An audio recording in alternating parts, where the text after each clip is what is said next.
I can use this gender pay gap laws to protect women. I can use it against women. And it's very easy. And I think there's people who are actually doing this because they really hate women. What these radical feminists do, and I think it's, well, let's say obnoxious, is that they ignore all the new evidence that exists. And one thing Yes. I was not allowed to do was to fabricate statistics like that, because this is pure manipulation in essence. We have a North Korean tax system in the Netherlands. They're cherry picking Exactly. the data. They have a certain narrative that they want to push on. Trust the scientists, as they always love to tell us. Actually, young women make more money than men because they've caught up. So congratulations on that. Next time we meet, you'll buy the champagne. I have to start by making a confession. I already told you before, but I have been a female youth lobbyist. I was really one of those women that believed that we needed to have equal rights for women, and actually I still do. I actually was working at that time when I was 21 years old for Plan Nederland, for the Girls' Rights Watch, and one of the petitions we handed over to our politics, the second chamber here in the Netherlands, was about equal pay. Because I was told that I, as a woman, would miss out on 300,000 euros in my lifetime compared to my male peers. Now, obviously, I was in shock. What do you mean I'm going to miss out on 300,000 euros for doing the same work as my male colleague? It was a complete outrage. Funny enough, nobody told me that this number is not realistic, how they got to this number, and whether this gender pay gap actually truly exists. And the other day, I stumbled upon a Substack which had the title, "No, there is no discrimination of women in the gender pay gap," by my good friend Arno Wellens, and I thought it was quite provoking. I wanted to understand better, is the issue really an issue? And if not, whose interest is it serving? So first and foremost, welcome to La Belle Renaissance, the channel wherein we reclaim, redefine, and revive femininity. And I'm so proud to announce to you our guest for today, Arno Wellens. He is the editor-in-chief of the Current Ratio 925 and one of Netherlands' finest political commentators. So welcome to La Belle Renaissance. Okay, wow. Well, thank you for having me. Yeah. Well, let's start by defining the problem. What is the problem, whether it is actually a problem, but also what is the definition? Please enlighten me. Well, the problem is what they're doing is they're using a raw statistic, a certain number that wasn't meant for that particular purpose. What you could do, for example, you can buy a scale and weigh yourself, and then you can pick up your cat and check out how heavy your cat is. And then you walk out the door and you find some geese, and you put them on the scale as well, and you say, wait a minute, these geese are actually heavier than my cat. So cats are being discriminated against. And it's exactly that. The problem is this. You have Eurostat, the statistics office for the European Union, for the European Commission. They wanted to measure at the turn of the century, if there's a certain proxy, a number, to see whether women are economically as active as men. So they came up with a certain score where they said, well, you know what, let's add up all the salaries that we can find for women. There's a way of measuring that. And you can compare that to what all the men earn in a year or in a lifetime. Let's make it a year. And then they found out that indeed some men make, they earn some 30% more. And that's where your 300,000 euros came from. However, that number isn't really fair. It is literally comparing cats and dogs, or cats and geese, or oranges and melons, or whatever. The problem is this. Eurostat, in their survey, they say, well, we would like to refine this number and get an insight in why this difference actually exists. And back in 2002, they couldn't do that because they're the Statistics Office of the European Union. Well, the Netherlands has a good statistics office. Other countries like Greece, they don't really have it. So all they had was this raw number, add up all the male wages and all the female wages. And this statistic got refined along the way. So we have a lot more information. And what these radical feminists do, and I think it's, well, let's say obnoxious, is that they ignore all the new evidence that exists. Yeah. That's more like a nuanced. That's more nuanced. That shows that there's actually no discrimination. So they stick to the old figure. They confront it with new evidence. Then they close their eyes and ears for the new evidence. And that's why you can say that's €300,000 wage gap. It's interesting. I remember when I was a student and had to write my thesis, I was taught how to do scientific research. And one thing I Yes, was not yes, allowed to do was to fabricate statistics like that, because this is pure manipulation in essence. If I would have absolutely. done that, my thesis would have failed. I would have never passed my master or my bachelor. So this is actually fabrication of statistics. Yes. Now I'm And what people so accept it, and there's even a law. People accept this kind of behavior these days. What kind of times are we living in? Sorry, I'm getting emotional here. no, But I it is agree. really like you said. You don't do this. You don't ignore evidence. But Well, that's the only way to get a gender pay gap. Well, I want to understand, why are they doing that? Because I have a little bit, because I really want to understand what the agenda behind the gender pay gap is. I feel that it's not coming, it's just using women's liberation language so they can push women into the workforce so they can be exploited like men, go and work more, make more money. Is that the agenda behind it? I don't really know. What I do know is, well, maybe you can tell me because you've actually worked for one of those lobbyists, those NGOs. If you talk to people, and I gave them a call like Women Inc. I never Yeah, knew that you were there. If you talk to them, it's like you're speaking in Chinese with somebody, although it's your own countryman or woman. They have a certain activist vocabulary, and you don't really get through. So if you say, wait a minute, the problem with the wage gap is you have a raw, uncontrolled number, uncontrolled for any new factors, new information, and you have the controlled number, controlled for things like part-time work, yeah, etc. Uh, and if you ask them, why do you ignore this specific evidence? Then you'll get a reply. That's like you're talking to somebody, like I said, in Chinese or from another species. They don't really see it that way. They have their minds focused on this thing that they think proves discrimination. And if you come up with any other evidence, you're the lunatic. You're the one not being willing to stand up for women's rights. But that's not the issue. If they say we want to protect women's rights, that's why we come up with the problem of the gender pay gap. If you do not support us, you must be against women. yeah, How can you do that? You have a wife, you have a mother. That's not the point. I think that your reasoning is flawed. And somewhere along the way, and it happened, I don't know, I think it happened after the last credit crisis, is that we ended a world, a stage in our history, where facts don't matter. That's it. That's it. And I can't explain it to you. So I can tell you why the statistics and why their methods are flawed. Next step is people like Plan Netherlands. They were the foster parents plan. yeah, Back true. then in the 80s and 90s, what foster parents plan used to do is they would ask people for money, and they said, well, you are the foster parents now. That's why it's called the foster parent plan. And then they would make their own pictures of random children in the third world and say, this is Juan Carlos in Guatemala, and because of what you do, because of your gift, we can actually send him to school. But there was no Juan Carlos, or actually there were 1,000 people in the Netherlands with the same Juan Carlos as a foster child.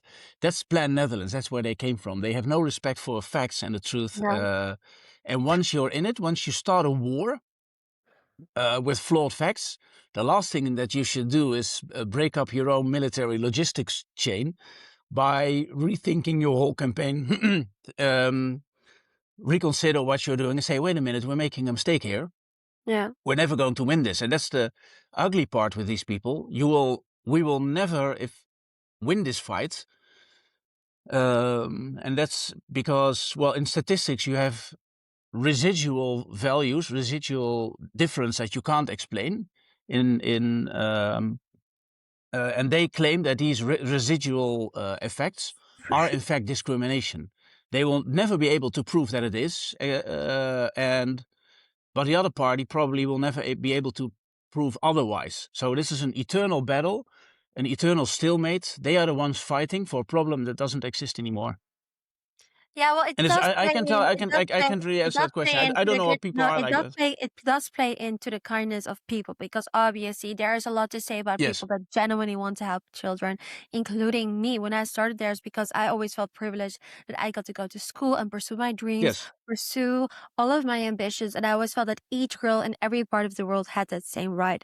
But it has. It starts with something very noble that everyone can relate to, and then it becomes this sort of extremism as we have yes, seen now with gender pay, exactly, equal pay.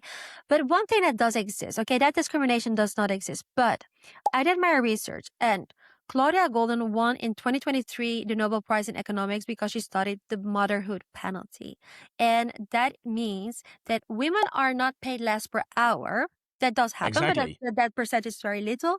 It's just that jobs in general are, of course, designed for people that are full time available. And then more Yes, women, of course, decide that they want to spend more time with the children. Not only that, because sometimes you and I are from the Netherlands. Sometimes it's also financially more interesting for a family, for a mother to work part time, because otherwise you get less subsidies.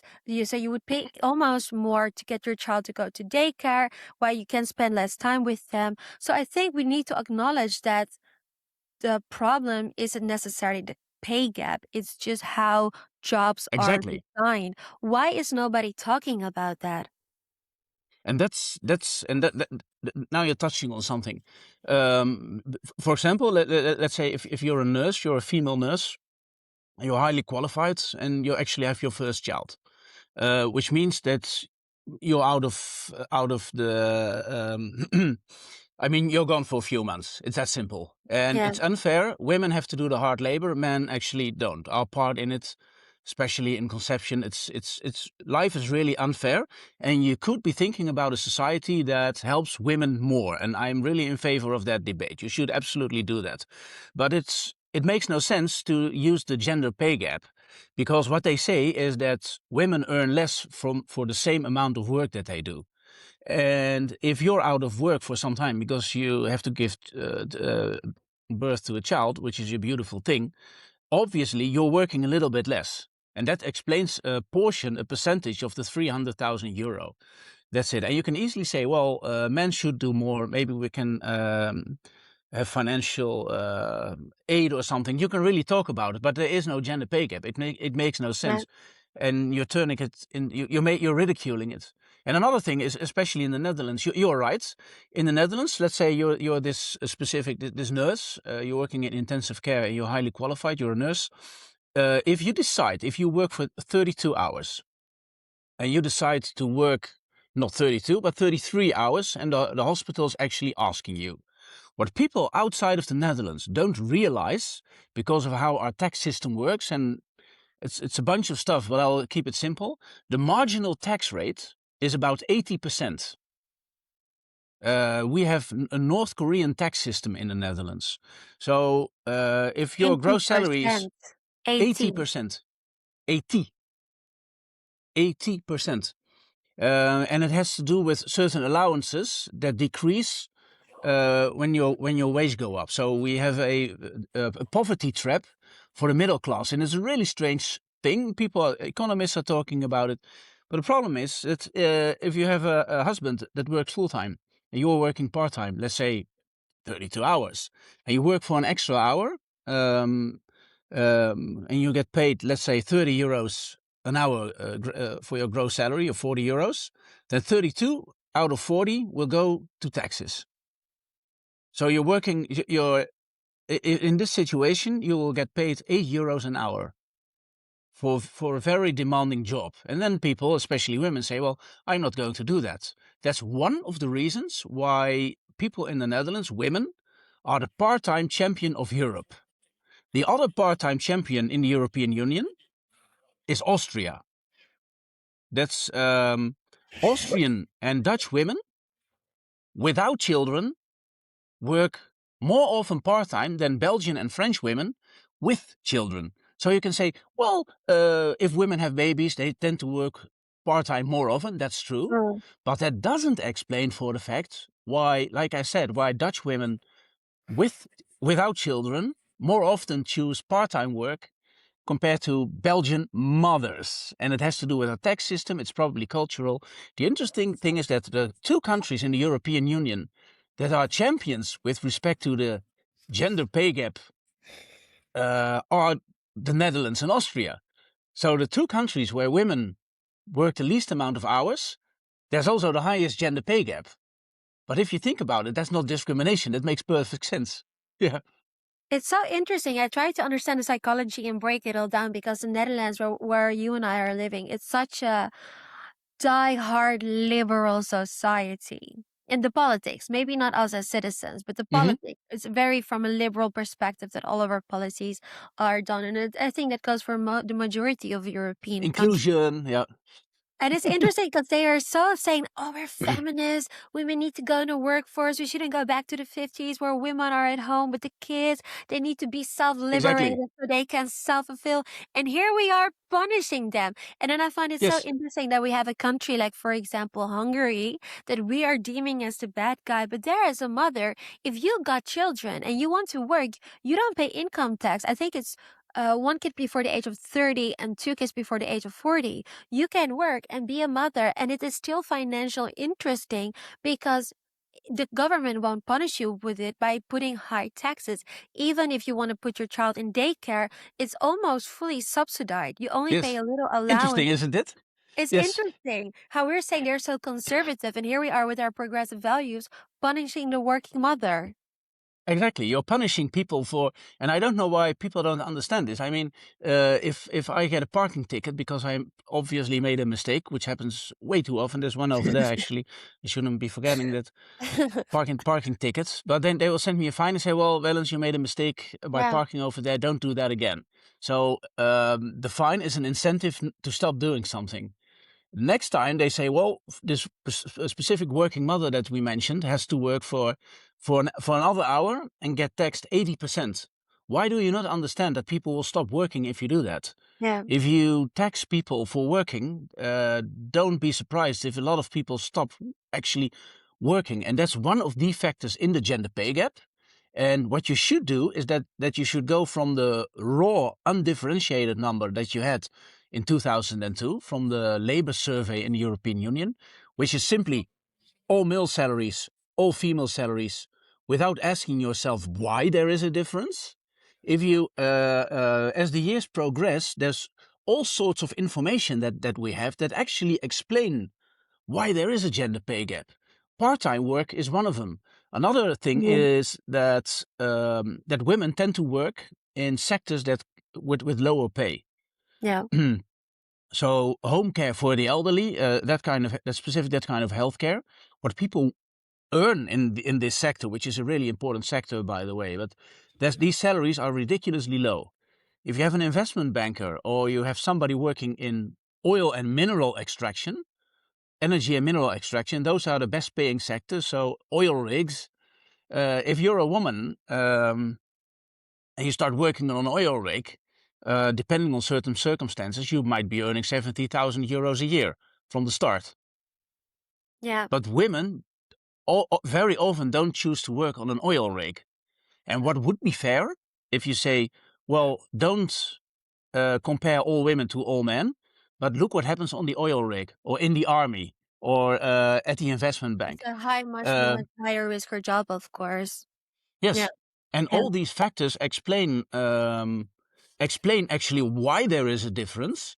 So Eurostat, and they say it in the publication. So if you've read my Substack, you can easily translate it into English. Eurostat says, well, we wanted to have a measure for male, female activity, economic activity. You could see it as a proof of discrimination, but they actually add a methodological warning. They say, don't use this research for saying that there's proof of discrimination. So the people who yeah. gather the facts, who come up with this number, Eurostat, these researchers, they say this is not proof of discrimination. It's more complicated than that. And still, these radical activists in the Netherlands and also other countries, they say, well, they ignore that warning and say, we know better. I find it And so it's harmful because it's making us women look like we are victims, like we are this all the helpless time, victim. yes. This is exactly the opposite of empowerment. And I think it's even more worrying that we're not putting the blame on companies, but well, this is by design.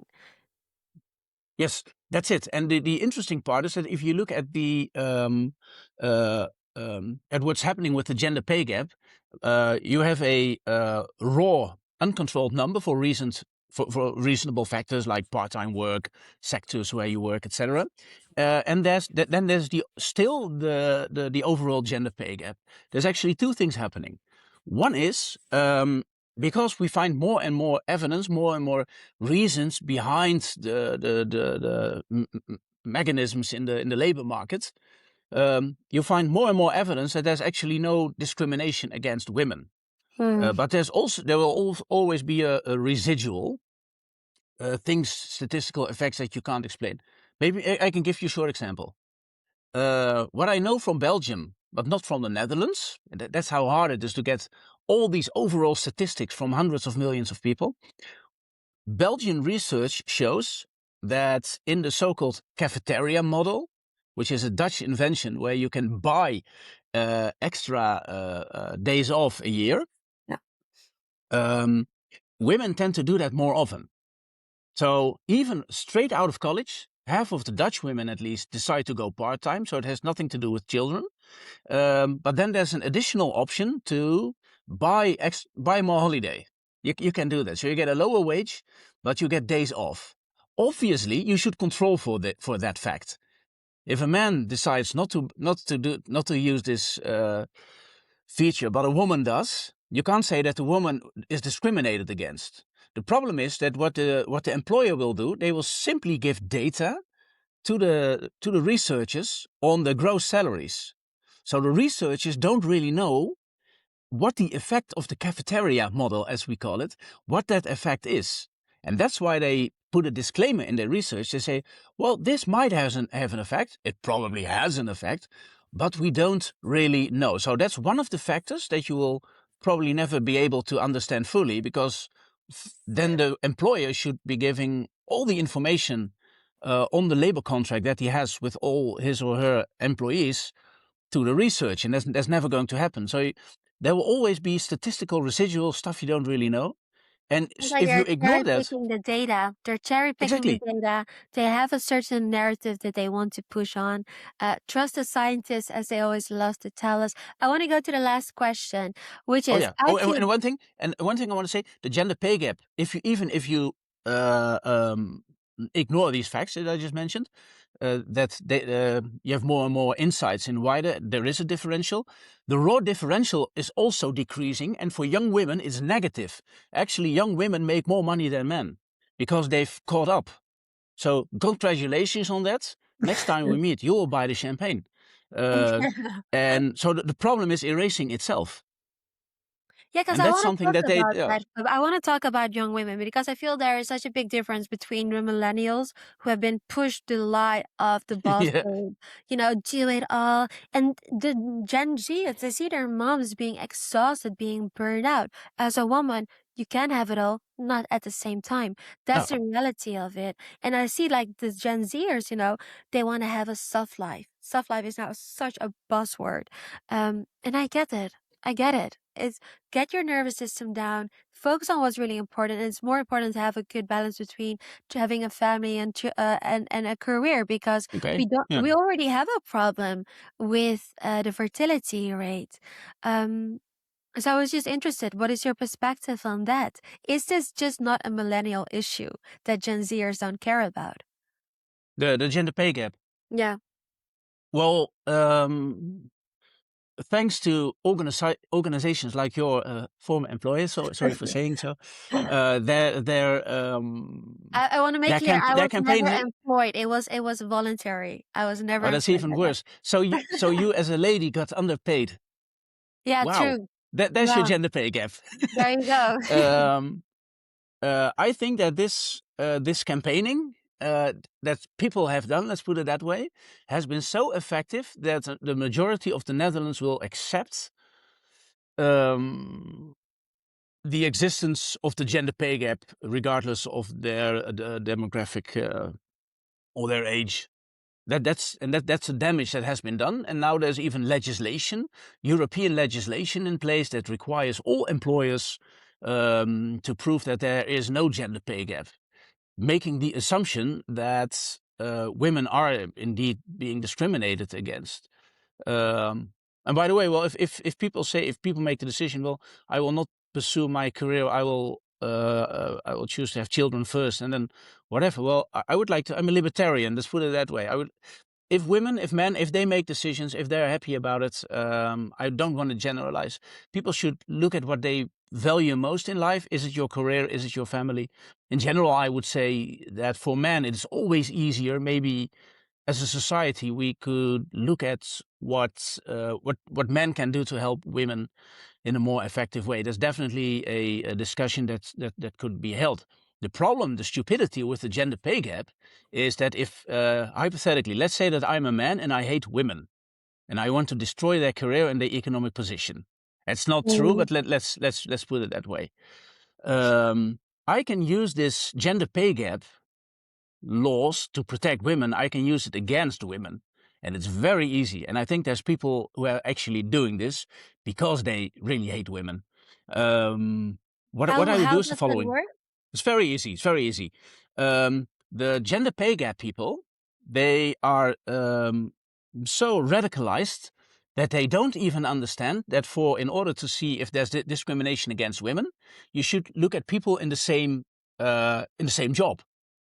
So if you have 10 male and 10 female secretaries, and you should also control for the fact that some may be working longer or whatever and part-time, what you can do if you have 10, if it's a law firm, you have 10 female paralegals, 10 male paralegals, or even better example, look in the army, where your salary is defined by your rank and your years of service and not your gender. In the army, for example, it's absolutely impossible to have a gender pay gap. It's legally, it's theoretically impossible. Well, you look Yeah, at a bunch of men and you look at a bunch of women. What you could do as an employer is prevent women from making a promotion because you yeah, think they can't handle the stress anyway. If you simply look at the gender pay gap, for the employer, it will be very easy to say, well, you know what? Yes, in my firm, women make less than men, but I think all the secretaries should be women and all the partners in my law firm should be men. If you do that, but you say, hey, but I have, look over here, I have a few male secretaries, maybe one female partner. And if you control for their job title, you say, well, women actually make more. And this happens right now in government, by the way. If you're a woman, if you're a starter, you get a little bit more than your male counterpart because they assume that you're being discriminated against. But in that world, and there are firms like that, and I know them, people will obstruct women making promotions. And if you're so focused on the gender pay gap, you will never see that issue. And you'll also never see the work-life balance, the difficulties that women face. And that's because this number, the gender pay gap, comparing all female salaries with all male salaries, that metric was never meant as a proof of discrimination. And yeah, that's why the researchers say, don't use it as such. yeah. It baffles me that people still do this. And there's even lawmakers, more than half of them, that walk into the trap. How I can that think be? I don't know. I want to close it off because we have gone through our time. But I think you are right on the last perspective, which is that, of course, we have forgotten to talk about men do often get more promotion, and we should also Yes, really look into what the reasons are behind that. That is a factor that is often overlooked when talking about the gender pay gap. Um, exactly. Yes. And it may but be sexism, but if you're focused on the gender pay gap, you won't see it. That's the stupidity of it.